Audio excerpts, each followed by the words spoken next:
7 жастағы қызын зорлап өлтірген айуанды анасы тура сот кезінде атып өлтірді. Бұл Германияда болған шын оқиға. Әлгі батыр әйелдің есімі Марианна Бахмейер. Бұл оқиға былай болған. 1980 жылы 5 мамыр 7 жасар Анна анасымен ренжісіп қалып үнсіз ғана мектепке кетіп қалады. Бірақ Анна сол күні сабаққа келмеді, кешке үйіне де қайтпады. Марианна қатты алаңдап көрші қолаңнан оны сұрастыра бастайды. Қызды ешкім көрмеген. Содан полицияға хабарласып, баланың жоғалғаны туралы арыз жазды. Іздестіру тез аяқталды. Өкінішке қарай кішкентай Анна өлі табылды. Тергеу аяқтағандай 35 жастағы көршісі Клаус Грабовский қызды қорлап, қинап өлтірген. Сөйтсе Анна үйден шығып досының үйіне бара жатқанда Клаус оны алдап, үйіне шақырып алып, ойына келгенін істеген.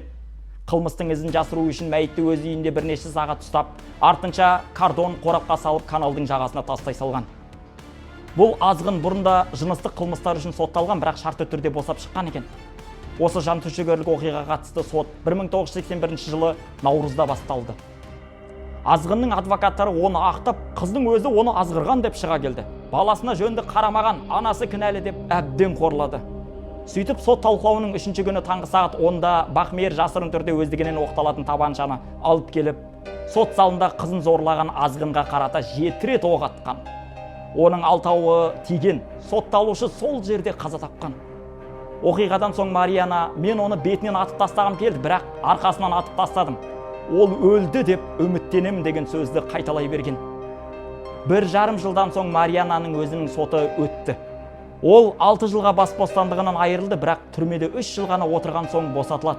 Германияда оны кейбіреулер әділет үшін күрескен ана деп батыр санады, ал басқалары заңды бұзды деп қатаң айыптады.